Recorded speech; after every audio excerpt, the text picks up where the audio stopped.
ನಮಸ್ಕಾರ ಸ್ನೇಹಿತರೆ. ಚೀನಾ ಇತ್ತೀಚೆಗೆ ಒಂದು ಸ್ಫೋಟಕ ವರದಿಯನ್ನು ಜಗತ್ತಿನ ಮುಂದಿಟ್ಟಿದೆ. ಆ ವರದಿಯಲ್ಲಿ ಹೇಳ್ತಿರೋ ಪ್ರಕಾರ ಶಾಂತಿಯ ತೋಟದಂತೆ ಕಾಮ್ ಆಗಿರೋ ಜಪಾನ್ ತೆರೆಯ ಮರೆಗೆ ಸದ್ದಿಲ್ಲದೆ ಅಣು ಸ್ಫೋಟಕಗಳನ್ನು ಮಾಡೋಕೆ ರೆಡಿ ಆಗಿದೆ. ಎಸ್, ಚೀನಾ ರಿಲೀಸ್ ಮಾಡಿರೋ ಹೊಸ ರಿಪೋರ್ಟ್ ಪ್ರಕಾರ ಜಪಾನ್ ಬಳಿ ಈಗಿರೋದು 1-2 ಅಲ್ಲ, ಬರೋಬ್ಬರಿ 44.4 ಟನ್ ಪ್ಲುಟೋನಿಯಂ. ಸುಮ್ಮನೆ ಕರೆಂಟ್ ಉತ್ಪತ್ತಿ ಮಾಡೋ ಸಾಮಾನ್ಯ ದರ್ಜೆಯ ಪ್ಲುಟೋನಿಯಂ ಅಲ್ಲ, ಅದು ವೆಪನ್ಸ್ ಗ್ರೇಡ್ ಪ್ಲುಟೋನಿಯಂ. ಕ್ಷಣಾರ್ಧದಲ್ಲೇ ಅಣು ಬಾಂಬ್ ಆಗಿ ಬದಲಿಸೋ ಕೆಪಾಸಿಟಿ ಇರೋ ಮೆಟೀರಿಯಲ್. ಎಸ್, ಇಷ್ಟು ದಿನ ನಾವೆಲ್ಲ ಜಪಾನ್ ಅಂದರೆ ಏನಂತ ಅಂದ್ಕೊಳ್ತಾ ಇದ್ವಿ, ಶಾಂತಿಯ ತೋಟ. ಯುದ್ಧ ಅಂದರೆ ದೂರ ಓಡ್ತಾರೆ, 2ನೇ ಮಹಾಯುದ್ಧದಲ್ಲಿ ಪಾಠ ಕಲಿತುಬಿಟ್ಟಿದ್ದಾರೆ, ಅವರು ಶಾಂತಿ ಪ್ರಿಯರು ಅಂತ ಅಂದ್ಕೊಂಡಿದ್ವಿ. ಟೆಕ್ನಾಲಜಿ ಮತ್ತು ಕಾರುಗಳನ್ನು ಮಾತ್ರ ತಯಾರು ಮಾಡೋ ರಾಷ್ಟ್ರ ಅಂತ ಅಂದ್ಕೊಂಡಿದ್ವಿ. ಆದರೆ ಈಗ ಕಾಲ ಬದಲಾಗ್ತಿದೆ. ಹಾಗಂತ ಇದು ಕೇವಲ ಚೀನಾ ಮಾಡ್ತಿರೋ ಆರೋಪ ಅನ್ಕೋಬೇಡಿ. ಸ್ವತಃ ಜಗತ್ತಿನ ದೊಡ್ಡಣ್ಣ, ಅಮೆರಿಕದ ಅಂದಿನ ಉಪಾಧ್ಯಕ್ಷ ಮತ್ತು ನಂತರ ಅಧ್ಯಕ್ಷರು ಆಗಿದ್ದ ಜೋ ಬೈಡೆನ್ ಕೂಡ ಒಂದು ಮಾತನ್ನ ಹೇಳಿದ್ರು. ಜಪಾನ್ ಅಣುಬಾಂಬ್ ಮಾಡೋಕೆ ವರ್ಷಗಳು ಬೇಕಾಗಿಲ್ಲ, ತಿಂಗಳುಗಳು ಬೇಕಾಗಿಲ್ಲ, ಕೇವಲ ಒಂದೇ ಒಂದು ರಾತ್ರಿ ಸಾಕು ಅಂತ. ಹಾಗಿದ್ರೆ ಜಪಾನ್ ನಿಜವಾಗ್ಲೂ ಸೈಲೆಂಟ್ ಆಗಿ ಅಣುಬಾಂಬ್ ರೆಡಿ ಮಾಡಿ ಆಗಿದ್ಯಾ? ಜೋಡಿಸ್ಬಿಟ್ಟು ಡಮ್ ಅನಿಸೋದು ಅಷ್ಟಕ್ಕೆ ಮಾತ್ರ ರೆಡಿ ಮಾಡಿಟ್ಕೊಂಡು ಕೂತ್ಕೊಂಡಿದ್ಯಾ? ಹೆಸರಿಗಷ್ಟೇ ಅಣುಬಾಂಬ್ ನಾವು ಮಾಡಿಲ್ಲ ಅಂತ ಹೇಳ್ಕೊಳ್ಳೋಕ್ಕೋಸ್ಕರ ಆ ಲೇಬಲ್ ನಮ್ಮ ಹಣೆ ಮೇಲೆ ಬೇಡ ಅಂಥೇಳಿ ಆ ಪ್ರಶ್ನೆ ಮೂಡ್ತಾ ಇದೆ. ಹಾಗಂತ ಸ್ನೇಹಿತರೆ, ಜಪಾನ್ ಈಗ ಕ್ರೂರ ರಾಷ್ಟ್ರ ಆಯಿತು ಅಂತಲ್ಲ, ಆ ಬ್ಲೇಮ್ ನಾವು ಮಾಡ್ತಿಲ್ಲ. ಜಪಾನ್ ಶಾಂತಿ ಪ್ರಿಯ ರಾಷ್ಟ್ರನೇ, ಅವರಿಗೆ ಅನಿವಾರ್ಯತೆಗಳು ಕೂಡ ಇದೆ. ಅದನ್ನ ನೆಕ್ಸ್ಟ್ ಎಕ್ಸ್ಪ್ಲೇನ್ ಮಾಡ್ತೀವಿ ಅವರು ಯಾಕೆ ರೀತಿ ಮಾಡೋಕೆ ಹೊರಟಿದ್ದಾರೆ ಅಂತ ಹೇಳಿ. ಆದರೆ ಹಿರೋಶಿಮಾ ನಾಗಸಾಕಿ ಮೇಲೆ ಅಮೆರಿಕ ಅಣುಬಾಂಬ್ ಹಾಕಿದ್ಮೇಲೆ ಜಪಾನ್ ಕಂಪ್ಲೀಟ್ ಬದಲಾಯಿತು. ನಾವು ಜಸ್ಟ್ ಮಾನವ ಅಭಿವೃದ್ಧಿ, ಶಾಂತಿ, ಪ್ರಗತಿ ಇಷ್ಟಕ್ಕೆ ನಾವು ಫೋಕಸ್ ಮಾಡೋ ರಾಷ್ಟ್ರ ಅಂಥೇಳಿ ಅದೇ ರೀತಿ ಬದುಕಿ ತೋರಿಸ್ತು. ಆದರೆ ಈಗ ಬರ್ತಿರೋ ಸುದ್ದಿ ಇದೆಯಲ್ಲ, ಜಗತ್ತನ್ನು ಬೆಚ್ಚಿ ಬೀಳಿಸಿದೆ. ಅದನ್ನು ಡಿಕೋಡ್ ಮಾಡ್ತಾ ಹೋಗೋಣ, ಕಡೆ ತನಕ ಮಿಸ್ ಮಾಡದೆ ನೋಡಿ ಸ್ನೇಹಿತರೆ. ನೀವು ನೋಡ್ತಾ ಇದ್ದೀರಾ ಮಸ್ತ್ ಮಗ ಚಾನಲ್, ನಾನು ಅಮರ್ ಪ್ರಸಾದ್.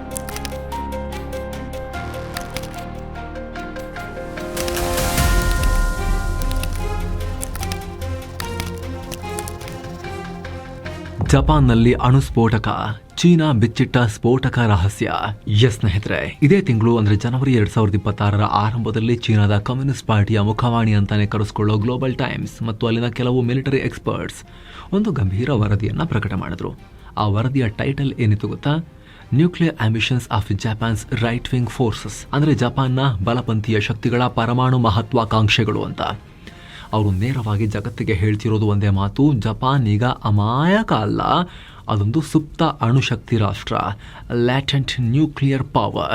ಏನಿದು ಸುಪ್ತ ಅಣುಶಕ್ತಿ ಅಂದ್ರೆ? ಆರಂಭದಲ್ಲೇ ಹೇಳಿದ ಹಾಗೆ ಸ್ಫೋಟಕ ರೆಡಿ ಮಾಡಿ ಇಟ್ಟಿಲ್ಲ ಅಷ್ಟೇ, ಇರೋ ಮೆಟೀರಿಯಲ್ ಅನ್ನ ಜೋಡಿಸಿದ್ರೆ ಇಮಿಡಿಯೇಟ್ಲಿ ಸ್ಫೋಟಕ ಆಗುತ್ತೆ. ಆತರ ಸ್ವಿಚ್ ಒತ್ತಿದ್ರೆ ಸಾಕು, ಸ್ಫೋಟಕ ಆಗಿ ಡಮ್ ಅನ್ನುತ್ತೆ ಅದು. ಇದಕ್ಕೆ ಚೀನಾ ಕೊಡ್ತಿರೋ ಸಾಕ್ಷ್ಯ ಏನು ಹಾಗಾದ್ರೆ? ಅದು ಪ್ಲುಟೋನಿಯಂ. ನಿಮಗೆ ಗೊತ್ತಿರಲಿ ಸ್ನೇಹಿತರೆ, ವರದಿಗಳ ಪ್ರಕಾರ ಜಪಾನ್ ಹತ್ರ ಈಗ ಬರೋಬ್ಬರಿ 44.4 ಟನ್ ಪ್ಲುಟೋನಿಯಂ ಇದೆ. 44 ಟನ್ ಅಂದರೆ ಎಷ್ಟು ಅಂತ ಯೋಚನೆ ಮಾಡಿ. ಒಂದು ಅಣ್ವಸ್ತ್ರ ಮಾಡೋಕೆ ಕೆಲವೇ ಕೆಜಿ ಪ್ಲುಟೋನಿಯಂ ಸಾಕು ಅಂಥದ್ರಲ್ಲಿ 44 ಟನ್ ಅಂದರೆ ಲೆಕ್ಕ ಹಾಕಿ. ಜಪಾನ್ ಮನಸ್ಸು ಮಾಡಿದ್ರೆ ಸರಿಸುಮಾರು 6,000 ಅಣು ಬಾಂಬ್ಗಳನ್ನು ಮಾಡ್ಬೋದು. ಈ ಕ್ಷಣಕ್ಕೆ ಅಮೆರಿಕ, ರಷ್ಯಾ ಬಳಿ ಇರೋದಕ್ಕಿಂತಲೂ ಜಾಸ್ತಿ. ಎಸ್ ಸ್ನೇಹಿತರೆ, ಅಷ್ಟು ಅಣ್ವಸ್ತ್ರ ಮಾಡ್ಕೋಬೋದು. ಅಮೆರಿಕ ರಷ್ಯಾವನ್ನ ಮೀರಿ ಅವ್ರ ಹತ್ರ 5,000 ಸಾವಿರ ಆಸುಪಾಸಲ್ಲಿ 6,000 ಒಳಗಡೆ ಇದೆ ಅಂತ ಹೇಳ್ತಾರೆ. ಅದನ್ನು ಮೀರಿ ಮಾಡ್ಕೋಬೋದು. ಇಲ್ಲಿ ಕೆಲವರು ಪ್ರಶ್ನೆ ಕೇಳ್ಬೋದು, ಬಿಡ್ರಿ, ಕರೆಂಟ್ ಮಾಡೋಕೆ ಜಪಾನ್ ಇಟ್ಕೊಂಡಿರ್ಬೋದಲ್ವಾ, ಪವರ್ ಪ್ಲಾಂಟ್ ಇದೆಯಲ್ವಾ ನ್ಯೂಕ್ಲಿಯರ್, ಅದಕ್ಕೆ ಬೇಕಲ್ವಾ ಪ್ಲುಟೋನಿಯಂ ಅಂತ? ಬೇಕು. ಆದರೆ ಚೀನಾ ಪಾಯಿಂಟ್ ಮಾಡ್ತಿರೋದು ಬರೀ ಸಂಗ್ರಹದ ರಾಶಿ ಬಗ್ಗೆ ಅಲ್ಲ, ಜಪಾನ್ ಬಳಿ ಇರೋ ಸೀಕ್ರೆಟ್ ಟೆಕ್ನಾಲಜಿ ಬಗ್ಗೆ. ಸಾಮಾನ್ಯ ಅಣು ವಿದ್ಯುತ್ ಸ್ಥಾವರದಲ್ಲಿ ಬಳಸೋ ಪ್ಲುಟೋನಿಯಂನಿಂದ ನೇರವಾಗಿ ಬಾಂಬ್ ಮಾಡೋಕ್ಕಾಗಲ್ಲ. ಅದನ್ನು ರಿಯಾಕ್ಟರ್ ಗ್ರೇಡ್ ಪ್ಲುಟೋನಿಯಂ ಅಂತ ಕರೀತಾರೆ. ಕರೆಂಟ್ ಮಾಡ್ಬೋದು ಅಷ್ಟೇ, ವಿದ್ಯುತ್ ಮಾಡ್ಬೋದು ಅಷ್ಟೇ, ಪವರ್, ಎನರ್ಜಿ, ಎಲೆಕ್ಟ್ರಿಸಿಟಿ. ಆದರೆ ಬ್ಲಾಸ್ಟ್ ಮಾಡೋಕ್ಕೆ, ಬಾಂಬ್ ಮಾಡೋಕ್ಕೆ ವೆಪನ್ಸ್ ಗ್ರೇಡ್ ಪ್ಲುಟೋನಿಯಂ ಬೇಕು. ಆದರೆ ಚೀನಾ ಹೇಳ್ತಿರೋ ಪ್ರಕಾರ ಜಪಾನ್ ಬಳಿ ಇಂಧನವನ್ನು ಮರುಬಳಕೆ ಮಾಡುವ, ರೀಪ್ರೊಸೆಸಿಂಗ್ ಮಾಡುವ ಅತ್ಯಾಧುನಿಕ ಟೆಕ್ನಾಲಜಿ ಇದೆ. ಜಪಾನ್ನ ಆಯಮೋರಿ ಪ್ರಾಂತ್ಯದಲ್ಲಿರೋ ರೊಕ್ಕಾ ಶೋ ಪ್ಲಾಂಟ್ನಲ್ಲಿ ರಿಯಾಕ್ಟರ್ ಗ್ರೇಡ್ ಪ್ಲುಟೋನಿಯಂ ಅನ್ನು ಶುದ್ಧೀಕರಿಸಿ ಅದನ್ನು ಬಾಂಬ್ ತಯಾರಿಕೆಗೆ ಬಳಸುವ ಸೂಪರ್ ಗ್ರೇಡ್ ಮೆಟೀರಿಯಲ್ ಆಗಿ ಕನ್ವರ್ಟ್ ಮಾಡುವ ಸಾಮರ್ಥ್ಯ ಜಪಾನ್ಗಿದೆ. ಆದರೆ ಸಿಂಪಲ್ ಆಗಿ ಹೇಳಬೇಕು ಅಂದರೆ, ಅಡುಗೆ ಮನೆಯಲ್ಲಿ ಸಾಮಾನು ಇದೆ, ಪಾತ್ರೆ ಇದೆ, ಅಡುಗೆ ಮಾಡೋರಿದ್ದಾರೆ, ಒಲೆ ಹಚ್ಚೋದು ಮಾತ್ರ ಬಾಕಿ, ಕಡ್ಡಿಗಿರೋದು ಬಾಕಿ ಅಥವಾ ಲೈಟರ್ ಒತ್ತೋದು ಬಾಕಿ ಅಷ್ಟೇ. ಅದು ಚೀನಾದ ವಾದ. ದೊಡ್ಡಣ್ಣ ಬಾಯ್ಬಿಟ್ಟ ಭಯಾನಕ ಸತ್ಯ. ಚೀನಾ ಯಾವಾಗಲೂ ಜಪಾನ್ ವಿರುದ್ಧನೇ ಮಾತಾಡುತ್ತೆ. ಅವ್ರಿಗೆ ಆಗಲ್ಲ. ಈ ಹಿಂದೆ ಯುದ್ಧಗಳನ್ನು ಕೂಡ ಮಾಡಿದ್ದಾರೆ. ಜಪಾನ್ ಒಂದ್ಸಲಿ ಚೀನಾವನ್ನು ಹೊಡೆದು ಕೂಡ ಕೂರಿಸಿದೆ, ಸೋಲಿಸಿದೆ ಯುದ್ಧದಲ್ಲಿ ಒಂದ್ಸಲಿ ಚೀನಾವನ್ನು ಅಲ್ವಾ. ಕಮ್ಯುನಿಸ್ಟ್ ಚೀನಾಕ್ಕಿಂತ ಮುಂಚಿನ ಮಾತಿದು. ಸೊ ಎದುರಾಳಿ ಬಗ್ಗೆ ಅಪಪ್ರಚಾರ ಮಾಡ್ಬೋದು ಅಂತ ನೀವು ಅನ್ಕೋಬೋದು. ಆದರೆ ಇಲ್ಲೇ ಇರೋದು ಅಸಲಿ ಟ್ವಿಸ್ಟ್. ಇದು ಬರೀ ಚೀನಾ ಹೇಳ್ತಿರೋ ಸುಳ್ಳು ಅಂತ ನೀವು ನೆಗ್ಲೆಕ್ಟ್ ಮಾಡೋ ಹಾಗಿಲ್ಲ. ಯಾಕಂದರೆ ಈ ಹಿಂದೆ ಖುದ್ದು ಅಮೆರಿಕಾನೇ ಈ ಸತ್ಯವನ್ನು ಒಪ್ಕೊಂಡಿದೆ. ಎಸ್, 2016 ಟೈಮ್ನಲ್ಲಿ ಜೋ ಬೈಡೆನ್ ಅಮೆರಿಕದ ಉಪಾಧ್ಯಕ್ಷರಾಗಿದ್ದರು, ಬರಾಕ್ ಒಬಾಮಾ ಪ್ರೆಸಿಡೆಂಟ್ ಆಗಿದ್ದರು. ಆಗ ಆ ಟೈಮ್ನಲ್ಲಿ ಅವರು ಅಮೆರಿಕನ್ ಪಬ್ಲಿಕ್ ಬ್ರಾಡ್ಕಾಸ್ಟರ್ PBSಗೆ ಒಂದು ಇಂಟರ್ವ್ಯೂ ಕೊಟ್ಟರು. ಅದರಲ್ಲಿ ಜಪಾನ್ ಅಣ್ವಸ್ತ್ರ ಸಾಮರ್ಥ್ಯದ ಬಗ್ಗೆ ಮಾಹಿತಿಯನ್ನು ಹಂಚಿಕೊಂಡಿದ್ರು. ಬೈಡೆನ್ ಹೇಳಿದ್ದಷ್ಟೇ, ನೋಡಿ ಮಿಸ್ಟರ್ ಜಿನ್ಪಿಂಗ್, ನೀವು ಆ ಉತ್ತರ ಕೊರಿಯಾ ಹುಚ್ಚಾಟವನ್ನು ಕಂಟ್ರೋಲ್ ಮಾಡಿ, ಇಲ್ಲದ್ರೆ ಜಪಾನ್ ಸುಮ್ಮನೆ ಕೂರಲ್ಲ. ಜಪಾನ್ ಹತ್ರ ಎಂಥ ಕೆಪಾಸಿಟಿ ಇದೆ ಅಂದರೆ ಅವರು ಮನಸ್ಸು ಮಾಡಿದರೆ ರಾತ್ರೋರಾತ್ರಿ ಅಣ್ವಸ್ತ್ರ ರಾಷ್ಟ್ರ ಆಗಿಬಿಡ್ತಾರೆ. ಜಪಾನ್ ಕುಡ್ ಗೋ ನ್ಯೂಕ್ಲಿಯರ್ ಓವರ್ ನೈಟ್. ಈ ಓವರ್ ನೈಟ್ ಅನ್ನೋ ಪದ ಇದೆಯಲ್ಲ, ಇದು ತುಂಬ ಡೇಂಜರಸ್. ಅಮೆರಿಕನ್ರಿಗೆ ಜಪಾನ್ನ ಟೆಕ್ನಾಲಜಿ ಬಗ್ಗೆ ಸಂಪೂರ್ಣ ಅರಿವಿದೆ. ಯಾಕಂದರೆ ಮಹಾಯುದ್ಧ ಆದಮೇಲೆ ಜಪಾನ್ ಪುನರ್ ನಿರ್ಮಾಣದಲ್ಲಿ ಅಮೆರಿಕ ಡೀಪ್ ಆಗಿ ತೊಡಗಿಸ್ಕೊಳ್ತು. ಜಪಾನ್ ಮತ್ತು ಅಲಯನ್ಸ್ ತುಂಬ ಕ್ಲೋಸ್ ಫ್ರೆಂಡ್ಸ್, ಮಿತ್ರರು. ಡಿಫೆನ್ಸ್ನಲ್ಲಿ ಬಹಳ ಸ್ಟ್ರಾಂಗ್ ಟೈಸ್ ಇದೆ ಅವರಿಗೆ. ಟ್ರೀಟಿ ಬೌಂಡ್ ಅಲೈಸ್ ಎಲ್ಲ ಇನ್ಫಾರ್ಮೇಷನ್ ಅವ್ರ ಹತ್ರ ಇರುತ್ತೆ ಅಂತ ಅಮೆರಿಕನೇ ಈ ರೀತಿ ಹೇಳಿದೆ. ಇದು ಚೀನಾ ಮೇಲಿನ ಆರೋಪಕ್ಕೆ ಸಿಕ್ಕಿರೋ ಅತಿ ದೊಡ್ಡ ಸಾಕ್ಷ್ಯ.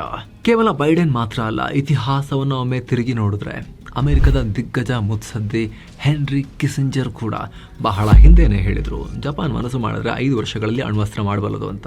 ಆದರೆ ಇವತ್ತಿನ 2026 ಟೆಕ್ನಾಲಜಿಯಲ್ಲಿ ಜಪಾನ್ಗೆ 5 ವರ್ಷ ಬೇಕಾಗಿಲ್ಲ. ಜಪಾನ್ನ ನ್ಯೂಕ್ಲಿಯರ್ ಸೈಂಟಿಸ್ಟ್ಗಳು ಎಷ್ಟು ಮುಂದುವರೆದಿದ್ದಾರೆ ಅಂದರೆ ಅವರ ಬಳಿ ಕಂಪ್ಯೂಟರ್ ಸಿಮ್ಯುಲೇಷನ್ ಮೂಲಕವೇ ಅಣುಬಾಂಬ್ ಟೆಸ್ಟ್ ಮಾಡೋ ತಾಕತ್ತಿದೆ. ಅಂದರೆ ಅವರು ನೆಲದಡಿಯಲ್ಲಿ ಬಾಂಬ್ ಸಿಡಿಸಿ ಟೆಸ್ಟ್ ಮಾಡಿ ಜಗತ್ತಿಗೆ ಘೋಷಿಸೋ ಅಗತ್ಯನೇ ಇಲ್ಲ. ಲ್ಯಾಬ್ನಲ್ಲೇ ಕೂತು ಬಾಂಬ್ ಡಿಸೈನ್ ಮಾಡಿ, ಫೈನಲ್ ಮಾಡಿ, ಡಿಟೋನೇಟ್ ಮಾಡಿ, ಅದರ ಈಲ್ಡ್ ಎಷ್ಟು, ಪವರ್ ಎಷ್ಟು ಅಂತೆಲ್ಲ ಕ್ಯಾಲ್ಕುಲೇಟ್ ಮಾಡಿ ನಮ್ಮ ಹತ್ರ ಇದೆಯಾ ಇಲ್ವಾ ಸ್ಫೋಟಕ, ಹಾಗಾದರೆ 24 ಅವರ್ಸಲ್ಲಿ ನಾವು ಅಸೆಂಬಲ್ ಮಾಡಿ ಫೈರ್ ಮಾಡೋ ತಾಕತ್ತು ನಮಗೆ ಇದೆಯಾ ಇಲ್ವಾ ಅನ್ನೋದನ್ನು ಟೆಸ್ಟ್ ಮಾಡ್ಕೋಬೋದು. ಅವರು ಅಷ್ಟು ಮುಂದುವರೆದಿದ್ದಾರೆ. ನೆಕ್ಸ್ಟ್, ಸ್ಫೋಟಕ ಇದ್ರೆ ಸಾಕ, ಅದನ್ನ ಎಲ್ಲಿ ಸಿಡಿಸೋದು, ತನ್ನ ಬುಡದಲ್ಲೇ ಸಿಡಿಸ್ಕೊಳ್ಳೋದ? ಅದನ್ನು ಡೆಲಿವರಿ ಮಾಡೋ ಕೇಪಬಿಲಿಟೀಸ್ ಬೇಕಲ್ಲ, ನ್ಯೂಕ್ಲಿಯರ್ ಡೆಲಿವರಿ ಕೇಪಬಿಲಿಟಿ. ಎಸ್, ಅದನ್ನು ಶತ್ರುಗಳ ಮೇಲೆ ತಲುಪಿಸೋ ಸಾಮರ್ಥ್ಯ. ಆ ಸಾಮರ್ಥ್ಯ ಕೂಡ ಜಪಾನ್ ಬಳಿ ಇದೆ. ಪಬ್ಲಿಕ್ಲಿ ಅವೈಲೇಬಲ್ ಇನ್ಫಾರ್ಮೇಷನ್ ಪ್ರಕಾರ ಜಪಾನ್ ಬಳಿ ಇಲ್ಲಿವರೆಗೆ ಯಾವುದೇ ಸ್ಪೆಸಿಫಿಕ್ ಖಂಡಾಂತರ ಕ್ಷಿಪಣಿ ICBM ಇಲ್ಲ. ಆದರೆ ಮಿಲಿಟರಿ ತಜ್ಞರ ಪ್ರಕಾರ ಅಗತ್ಯವಿದ್ದರೆ ಅವರ ಬಾಹ್ಯಾಕಾಶ ಸಂಶೋಧನಾ ಸಂಸ್ಥೆ ಜಾಕ್ಸಾದ ಎಪ್ಸಿಲಾನ್ ರಾಕೆಟ್ನ ICBM ಆಗಿ ಯಾವುದೇ ಕ್ಷಣದಲ್ಲಿ ಕನ್ವರ್ಟ್ ಮಾಡ್ಕೋಬೋದು ಅವರು. ಈ ICBMಗಳ ರೇಂಜ್ ಎಷ್ಟಿರುತ್ತೆ ಗೊತ್ತಾ? ಚೀನಾದ ಬೀಜಿಂಗ್ ಮಾತ್ರ ಅಲ್ಲ, ರಷ್ಯಾದ ಮಾಸ್ಕೋವನ್ನು ಕೂಡ ಟಾರ್ಗೆಟ್ ಮಾಡೋ ಕೆಪಾಸಿಟಿ ಜಪಾನ್ಗಿರುತ್ತೆ. ಅಷ್ಟು ಮಾತ್ರ ಅಲ್ಲದೆ ಜಪಾನ್ 3000 ಕಿಲೋಮೀಟರ್ ಚಲಿಸೋ ಹೈಪರ್ಸಾನಿಕ್ ಗ್ಲೈಡ್ ವೆಹಿಕಲ್ಸ್ HVGP ಅವುಗಳನ್ನು ಡೆವಲಪ್ ಮಾಡ್ತಾ ಇದೆ.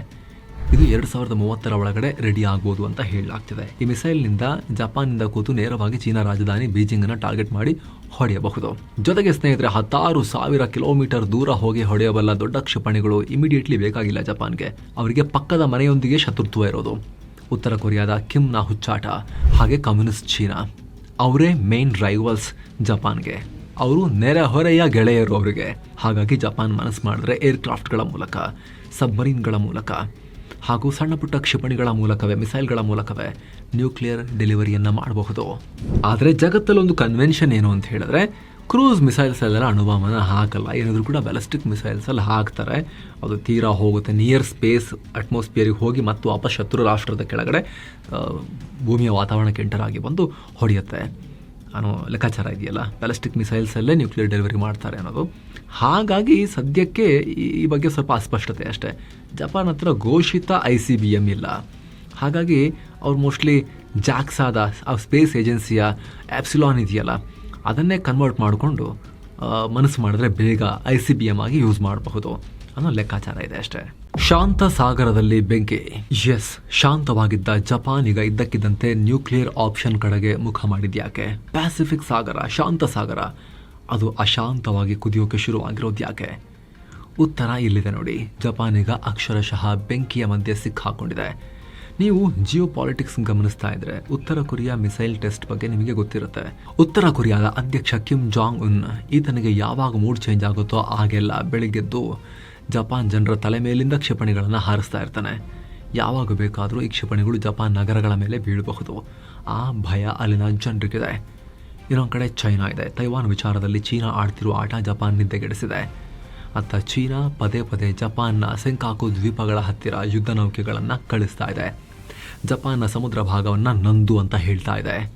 ಜಪಾನ್ ಈ ಚೀನಾ ಉತ್ತರ ಕೊರಿಯಾ ಭಯವನ್ನು ಒಂದು ನೆಪವಾಗಿ ಪ್ರಿಟೆಕ್ಸ್ಟ್ ಆಗಿ ಇಟ್ಕೊಂಡು ತನ್ನ ಮಿಲಿಟರಿ ಪವರ್ ಮತ್ತು ನ್ಯೂಕ್ಲಿಯರ್ ಸಾಮರ್ಥ್ಯವನ್ನು ಹೆಚ್ಚಿಸಿಕೊಳ್ಳೋಕೆ ನೋಡ್ತಾ ಇದೆ. ಅದರಲ್ಲೂ ಯುಕ್ರೇನ್ ರಷ್ಯಾ ಯುದ್ಧ ಆದಮೇಲೆ, ಯುಕ್ರೇನ್ ಅಸಹಾಯಕ ಆದಮೇಲೆ ಜಪಾನ್ ಪಾಠ ಕಲ್ತಿದೆ. ಯುಕ್ರೇನ್ ಹತ್ರ ಅಣ್ವಸ್ತ್ರ ಇತ್ತು, ಸೋವಿಯತ್ ಬಳವಳಿಯಾಗಿ ಬಂದಿತ್ತು. ಅದನ್ನು ಅವರು ಬೇಡ ಅಂತ ಬಿಟ್ಕೊಟ್ರು. ಅಮೆರಿಕ ರಷ್ಯಾ ಎಲ್ಲರ ಒಂದು ಮಧ್ಯಸ್ಥಿಕೆಯಲ್ಲಿ ನಾಶ ಮಾಡಿಕೊಂಡ್ರು. ನಮಗೆ ಬೇಡ ಅಂಥೇಳಿ ನಾವು ಸೇಫ್ ಅಂತ ಅಂದ್ಕೊಂಡ್ರು. ಜಪಾನ್ ಈಗ ಅದರಿಂದ ಪಾಠ ಕಲ್ತಿದೆ. ಅದನ್ನು ನೋಡಿ ಎಷ್ಟು ಅಸಹಾಯಕವಾಗಿದೆ ಯುಕ್ರೇನ್ ಅಂಥೇಳಿ. ಹಾಗಾಗಿ ಸ್ನೇಹಿತರೆ, ಜಪಾನ್ ರಷ್ಯಾ ಯುಕ್ರೇನ್ ಯುದ್ಧ ಆಗ್ತಿದ್ದ ಹಾಗೆ ಡಿಫೆನ್ಸ್ ಬಜೆಟನ್ನು ಡಬಲ್ ಮಾಡಿದೆ. GDPಯ 1% ಆಸುಪಾಸಲ್ಲಿ ಖರ್ಚು ಮಾಡ್ತಾ ಇದ್ದವರು ಸೀದಾ 2%ಗೆ ಡಬಲ್ ಡಿಫೆನ್ಸ್ ಬಜೆಟನ್ನು ಡಬಲ್ ಮಾಡ್ತೀವಿ ಅಂತ ಹೊರಟಿದ್ದಾರೆ. ಜೊತೆಗೆ ಅಣ್ವಸ್ತ್ರ ಇದ್ದರೆ ಮಾತ್ರ ಶತ್ರುಗಳು ಭಯ ಪಡ್ತಾರೆ. ಅಣ್ವಸ್ತ್ರವೇ ಶಾಂತಿ, ಶಕ್ತಿ ಇಲ್ಲದವನಿಗೆ ಶಾಂತಿ ಇಲ್ಲ ಅನ್ನೋ ಸತ್ಯ ಜಪಾನ್ಗೂ ಅರ್ಥವಾಗಿದೆ. ಈಗ ಅಮೆರಿಕದ ಛತ್ರಿ ತೂತಾಯ್ತಾ? ಎಸ್, ತುಂಬ ಜನ ಕೇಳ್ಬೋದು, ಅಮೆರಿಕ ಮತ್ತು ಜಪಾನ್ ಟ್ರೀಟಿ ಬೌಂಡ್ ಅಲೈಸ್, ಶಾಸನಬದ್ಧ ಮಿತ್ರರು, ಕಾನೂನು ಪಾಸ್ ಮಾಡ್ಕೊಂಡಿದ್ದಾರೆ ಎರಡೂ ರಾಷ್ಟ್ರಗಳಲ್ಲಿ ರಕ್ಷಣೆ ಕೊಡಬೇಕು ಅಂತ. ಹಾಗಿರ್ಬೇಕಾದ್ರೆ ಜಪಾನ್ಗೆ ಅಮೆರಿಕದ ರಕ್ಷಣೆ ಇದೆಯಲ್ವಾ? ಅಮೆರಿಕದ ನ್ಯೂಕ್ಲಿಯರ್ ಅಂಬ್ರೆಲಾ ಅಡಿಯಲ್ಲಿ ಜಪಾನ್ ಸೇಫ್ ಅಲ್ವಾ ಅಂತ. ಆನ್ ಪೇಪರ್ ಎಸ್, ಆದರೆ ರಿಯಾಲಿಟಿ ಜಪಾನ್ನ ರಾಜಕೀಯ ವಲಯದಲ್ಲಿ ಈಗ ದೊಡ್ಡ ಚರ್ಚೆ ಶುರುವಾಗಿದೆ. ಅಮೆರಿಕದ ಸರ್ಕಾರದ ನೀತಿಗಳು ಯಾವಾಗ ಬೇಕಾದರೂ ಚೇಂಜ್ ಆಗ್ಬೋದು, ಅಥವಾ ಅಮೆರಿಕ ತನ್ನ ಸ್ವಾರ್ಥ ನೋಡಿಕೊಂಡು ಜಪಾನ್ಗೆ ಕೈ ಕೊಟ್ಟರೆ ಗತಿ ಏನು ಅನ್ನೋ ಭಯ ಶುರುವಾಗಿದೆ. ಅದರಲ್ಲೂ ಈ ಡೊನಾಲ್ಡ್ ಟ್ರಂಪ್ನಂತಹ ಮನುಷ್ಯ ಬಂದಾಗ ಅಮೆರಿಕ ಫಸ್ಟ್ ಅಂತ ಹೇಳಿ ಜಪಾನನ್ನು ಕಂಪ್ಲೀಟ್ ಕಡೆಗಣಿಸ್ತಾ ಇದ್ದಾರೆ. ನ್ಯಾಟೋ ಕಂಟ್ರಿ ಡೆನ್ಮಾರ್ಕ್ನ ಭೂಮಿ ಗ್ರೀನ್ಲ್ಯಾಂಡನ್ನು ಕಿತ್ಕೊಳ್ಳೋಕೆ ಸೇನೆ ಕಳಿಸೋಕ್ಕೂ ರೆಡಿ ಅಂತ ಟ್ರಂಪ್ ಅರ್ಚಾಡ್ತಿದ್ದಾರೆ. ಅಂಥದ್ರಲ್ಲಿ ಜಪಾನ್ಗೆ, ದೂರದಲ್ಲಿರೋ ಜಪಾನ್ಗೆ ರಕ್ಷಣೆಗೆ ಅಮೆರಿಕ ಬಂದೇ ಬರುತ್ತೆ ಅನ್ನೋದಕ್ಕೆ ಏನು ಗ್ಯಾರಂಟಿ ಅನ್ನೋ ಪ್ರಶ್ನೆ ಕೇಳಲಾಗ್ತಿದೆ. ಅದರಲ್ಲೂ ವಿಶೇಷವಾಗಿ ಪ್ರಸ್ತುತ ಜಪಾನ್ನ ಪ್ರಭಾವಿ ರಾಜಕಾರಣಿಯಾಗಿರೋ ಸನಾಯ್ ತಕಾಚಿಯಂತಹ ನಾಯಕರು, ಜಪಾನ್ನ ಬಲಪಂಥೀಯರು ಬಹಿರಂಗವಾಗಿ ಹೇಳ್ತಾ ಇದ್ದಾರೆ, ನಮಗೆ ಅಮೆರಿಕದ ನ್ಯೂಕ್ಲಿಯರ್ ಅಂಬ್ರೆಲಾ ಛತ್ರಿ ಸಾಲಲ್ಲ, ನಮಗೆ ನಮ್ಮದೇ ಅಸ್ತ್ರ ಬೇಕು ಅಂತ. ಅಥವಾ ಕನಿಷ್ಠ ಪಕ್ಷ ಅಮೆರಿಕದ ಅಣ್ವಸ್ತ್ರವನ್ನು ಜಪಾನ್ ನೆಲದಲ್ಲಿ ತಂದಿಟ್ಟುಕೊಳ್ಳೋ ನ್ಯೂಕ್ಲಿಯರ್ ಶೇರಿಂಗ್ ವ್ಯವಸ್ಥೆನಾದರೂ ಬೇಕು ನಮಗೆ ಅನ್ನೋ ಡಿಮಾಂಡ್ ಮಾಡ್ತಿದ್ದಾರೆ. ಜಪಾನ್ನ ಸಂವಿಧಾನ ಯುದ್ಧವನ್ನು ನಿಷೇಧಿಸಿದೆ.